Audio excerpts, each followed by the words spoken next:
Hello there, it's Barb Owen of HowToGetCreative.com, and today I thought we'd talk about spray inks. What is a spray ink? Now, in this broad category, I'm also going to throw in spray dyes. So we're just going to talk about them, and I'm going to show you a bunch of different kinds. Some of them may not be available today, but I think a lot of the samples I'm going to show you still are. So anyway, let's just jump into it and get started. You can find spray inks packaged in a variety of ways, and they usually fall into one of two categories. Either they are very water soluble or they're permanent. And the only way to know that, the answer to that, is either to read the packaging, and sometimes they'll tell you, or to just try it out, do some testing. But be sure you test on things that you don't care about. That's why it's called a test. So, get out different kinds of papers and surfaces that you want to use your spray inks on, and just give them a try to see.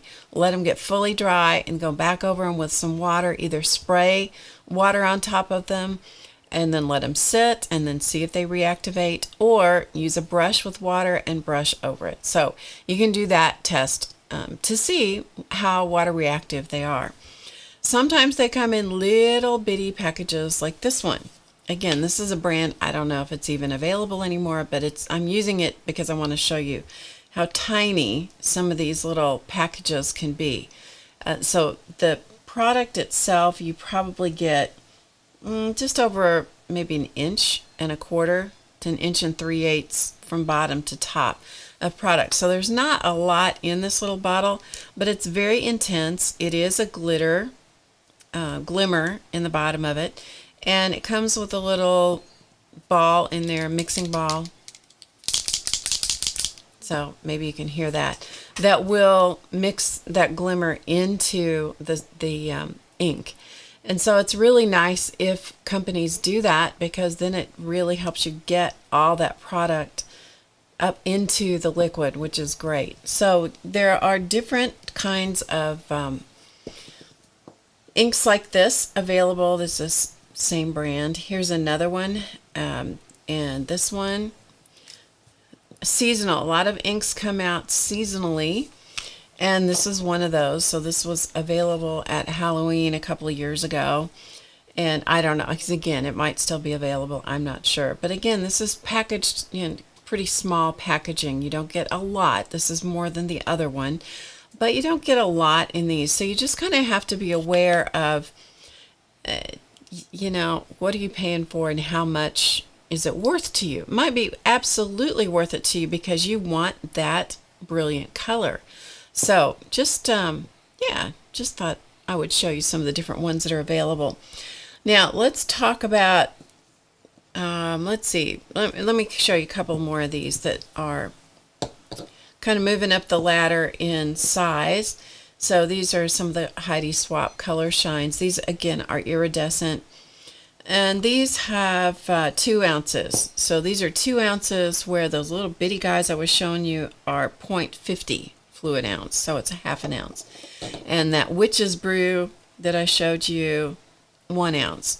So this one, the Witch's Brew spray ink, is half as much as what you get in the color shine. Just to give you a point of reference, these are beautiful glimmer sprays. I don't know that you can, it's so hard to catch glimmer and glitter on camera. But this is an iridescent spritz, and they really are lovely. Now, can I tell you for sure off the top of my head if they are water soluble, water reactive? I really can't with these because I don't remember. But the point is, I just want to show you a bunch of them and remind you to always do some testing before you take them to the project that you're going to invest a ton of time in. These are the walnut inks, and so these used to be just wildly popular. I don't know how popular they are today, but they really are lovely colors. And these 4 colors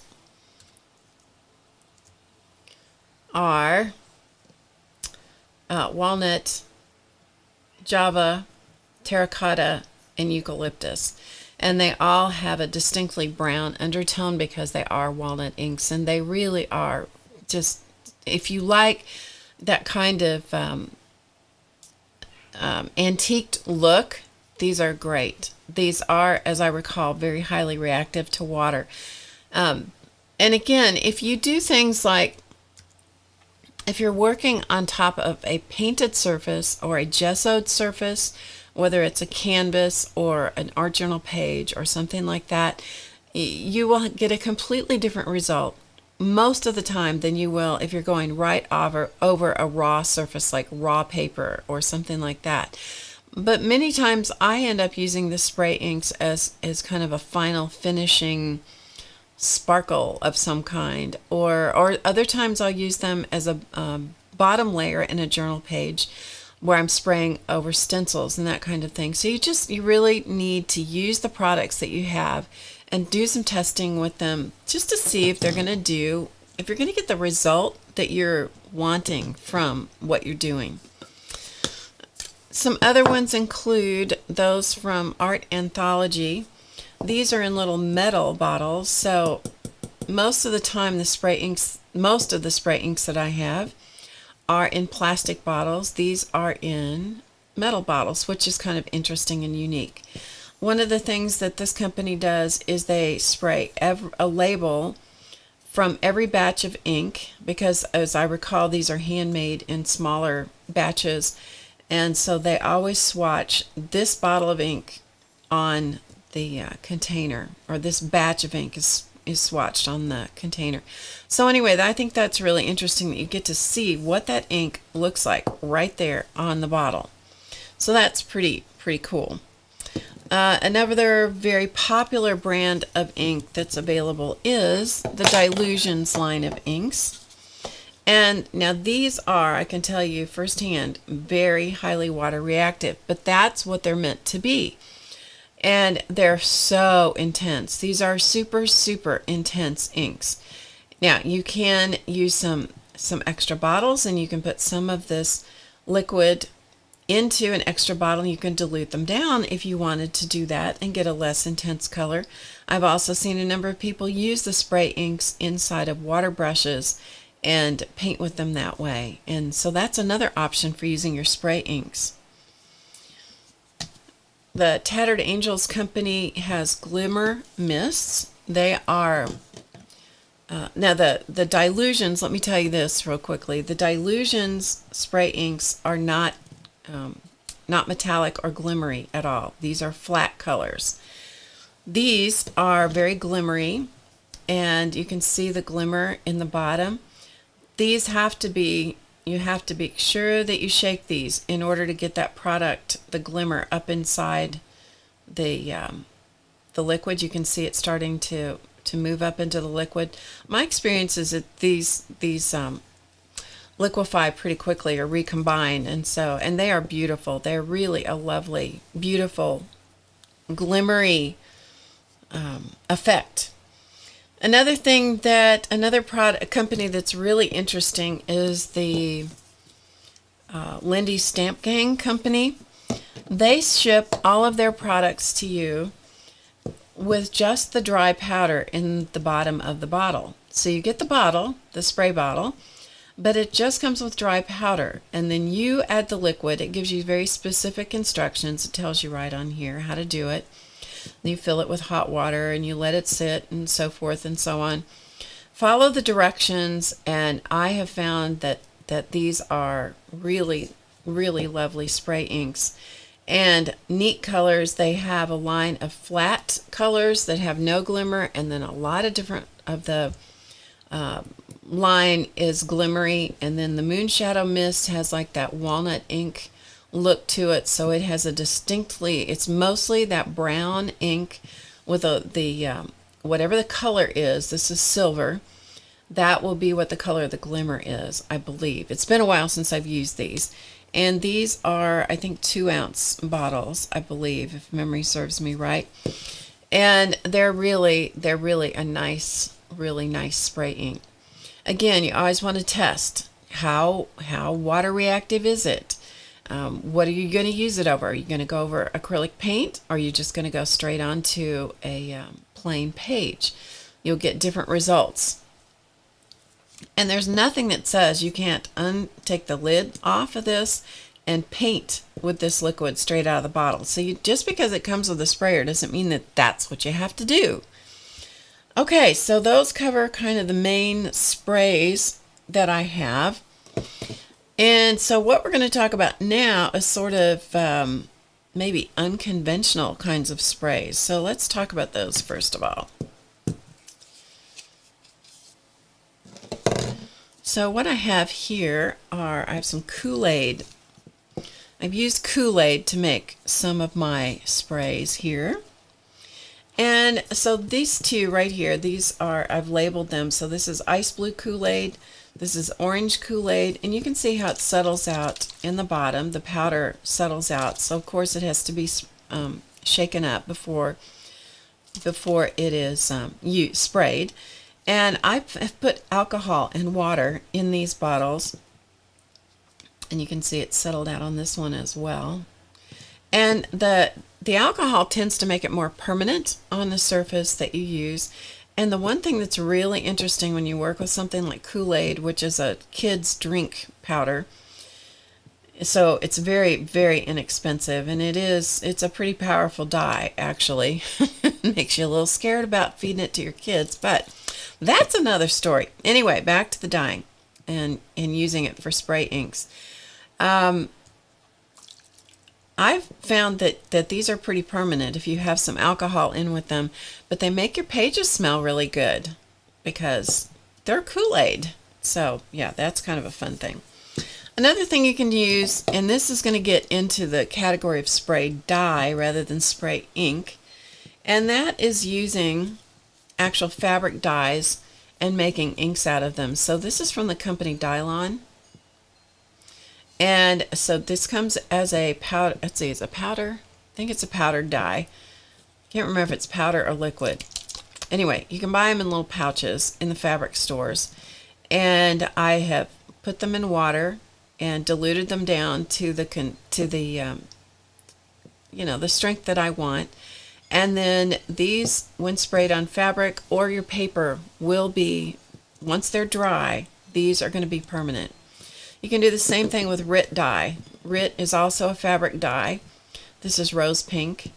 And same thing. You can buy the RIT dye in liquid or powder form. I tend to buy it in the liquid because I think it's easier to work with. And I do the same thing. This is just water and the dye to the concentration that I liked. And once it is dry on whatever surface you're using, it's going to be permanent. So here's another kind of spray dye. I don't know that these are available any longer, but I'm sure you can still find them some places. Like my local scrapbook store, Soul Sentiments, still has these in stock because they haven't sold out everything they have. So you can still probably find these. These are the Color Wash sprays, and this is intended for fabric.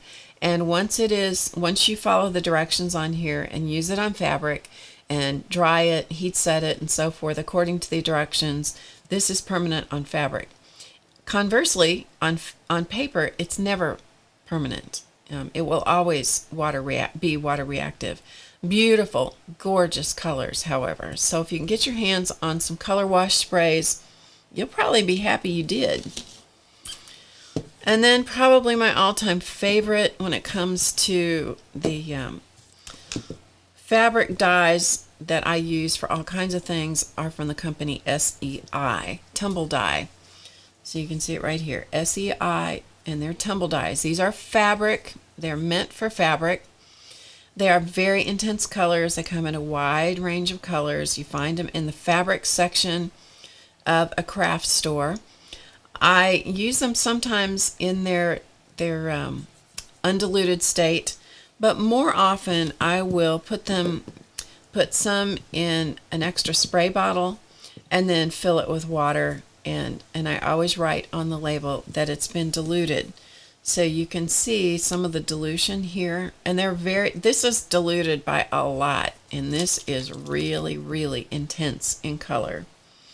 They also have a gold and a silver and a glitter spray. Very glittery, very, very reflective.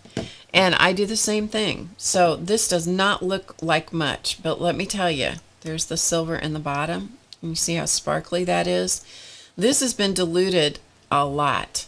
And it just puts, if you just want something that's just going to add a little bit of glimmer or glitter on the surface of your fabric or your paper, but you don't want that glitter coming off, this is a great way to control it, to use it in this form. Okay, now another thing you can do, you can make your own spray inks using acrylic inks. So from Liquid, this is from the Liquitex company. These are ones I bought locally. And I've got crimson and I have iridescent bright gold. And I put them in, both of them in the bottle. I noted it on my label. So the gold provides the glimmer. The red provides the color. And you just add as much as you want. Continue checking it until you get the color that you want. You can see that ink mixing up there, all the particles from the acrylic dyes, or the acrylic inks. And because it's acrylic ink, they're going to be permanent once they're dry. And here's another company, similar thing. I just do a bottle of water. This is from the De La Rowney company, and this one is Waterfall Green. And I often put on the side, if I think about it, and if I'm being picky about paying attention, I'll put in here how much of the ink I put in the bottle, in the container.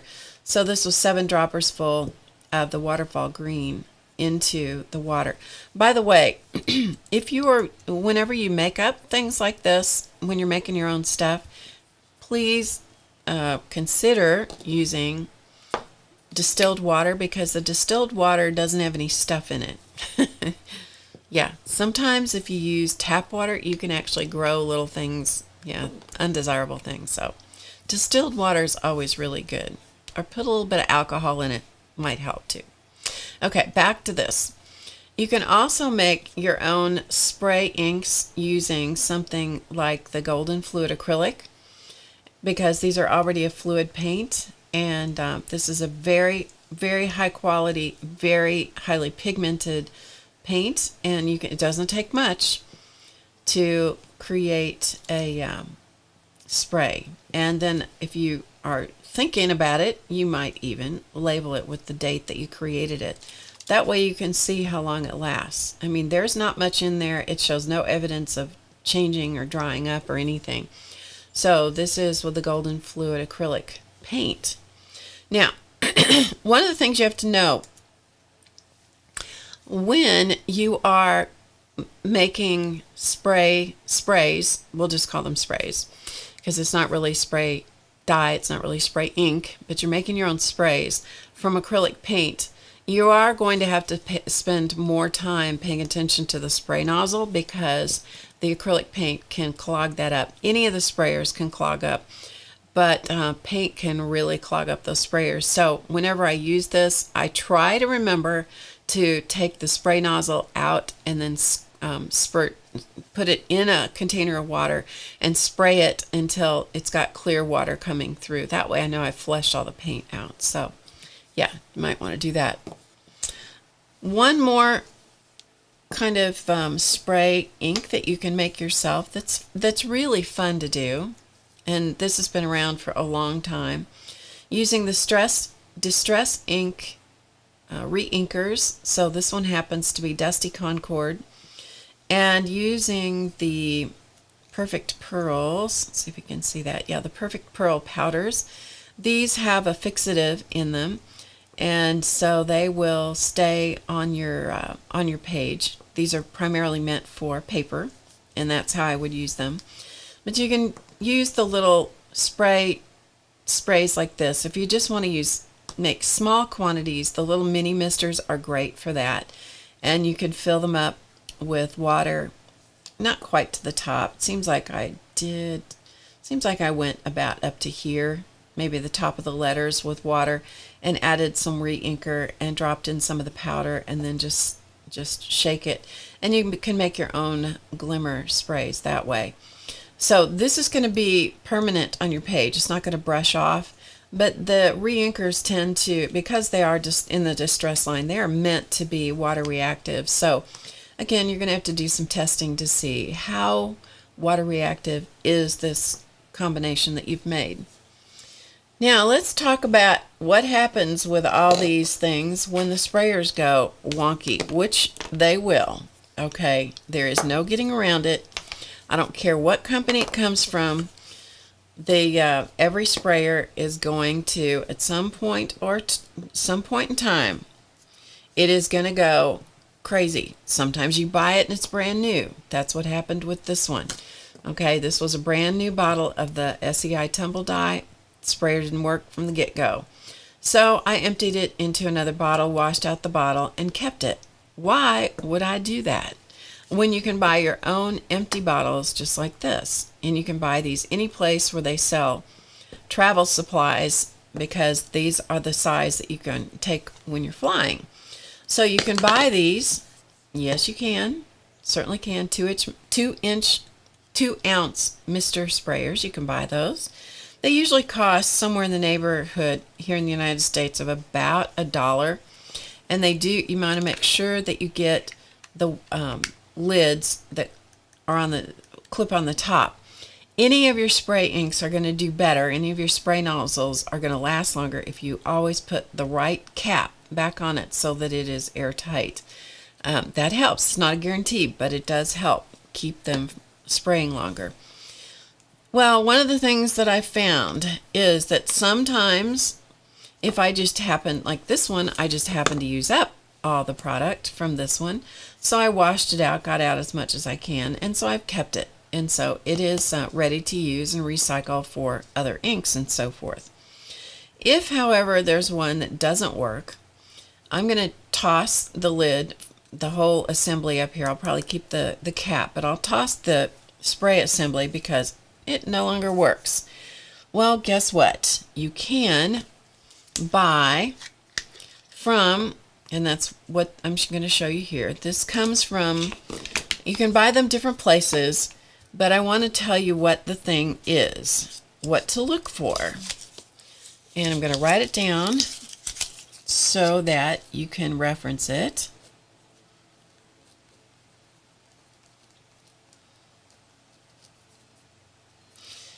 It's the 24/410 sprayer. Okay, so that's what you're looking for. That's the size of this little spray cap right here that will fit on top of these bottles. So like the SEI Tumble Dye bottles, it will fit on top of that. They also will fit on top of most acrylic craft paint lids or tops, bottles. You know what I'm talking about.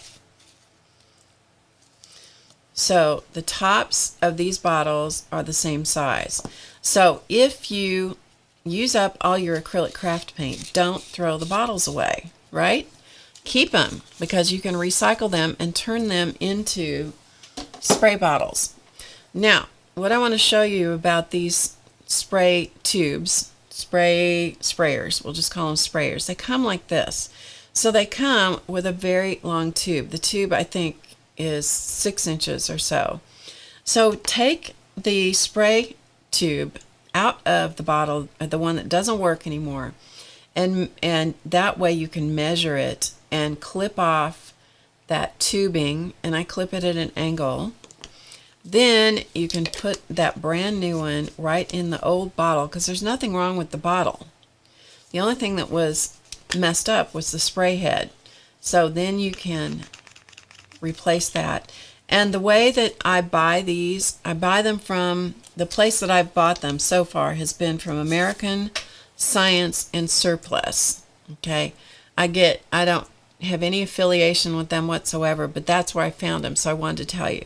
So you might look there if you're in the market for that. And at the time that I bought them, they were $3.95 for 20 of the the spray assemblies with the caps. So I thought that was not a bad price. You might find a better price someplace or whatever, but the point is not so much about the price, but the point is you can get those sprayers that will fit some of the bottles. Now, they don't fit on the bottles like this, like the little travel size bottles. They do not fit this size neck of this size bottle. So if I'm going to do this, I got to buy the whole thing. And these cost usually about $1 a piece. So, you can do the math and you can figure out what works for you. So anyway, that's just a few of the spray inks that I have and spray dyes and ways to make your own sprays. And if you enjoy sprays as much as I do, just have fun with them. That's the biggest thing. Get out your stuff and have fun with it. I think that's one of the things that we don't do enough of as people who like to be creative. We tend to like to collect stuff and the neat new shiny thing. We tend to like to own the neat new shiny thing and add to our collection of things, which I don't have any problem with that. I enjoy that too. But sometimes it's just fun to just get out what you already have and just see why you fell in love with it to begin with. If you don't love it, give it to somebody else or donate it and pass it on to somebody else. Now, one of the things that I like too is when I'm going to spray something, especially something that's rather small, like say a card front or a small piece of lace or ribbon or something like that. I have a big box. It's a big corrugated cardboard box, and I have newspapers in the bottom of it. I put my stuff in there and I spray in the box. That really helps control the overspray of these sprayers, because I'm going to tell you, you can make a real colossal mess when you start spraying, especially if your sprayer has gone a little crazy and it's not spraying cleanly. It may spray straight up or whatever. The other thing is to have large pieces of fabric, like old sheets, or I like fabric. You could use plastic or an old plastic tablecloth or something like that, but then the spray just sits on the top and then you got another problem. I tend to like to use a drop cloth or an old sheet or something to put on my area before I do spraying, and that way it absorbs the overspray. So it's good to have some way to corral all that extra stuff. So anyway, I hope that gives you some ideas about spray inks and spray dyes, and that we've just scratched the surface, honestly, but maybe I'll give you some ideas about what they are and how to use them. All right, so thank you for joining me today. I'm Barb Owen of HowToGetCreative.com. We're a membership website. We'd love to have you come over and check us out. We have all kinds of creative arts videos there that include a wide variety of creative subjects. Love to have you come over there and visit, check us out. And in the meantime, remember to get creative today, because it's easy. And I'll see you next time.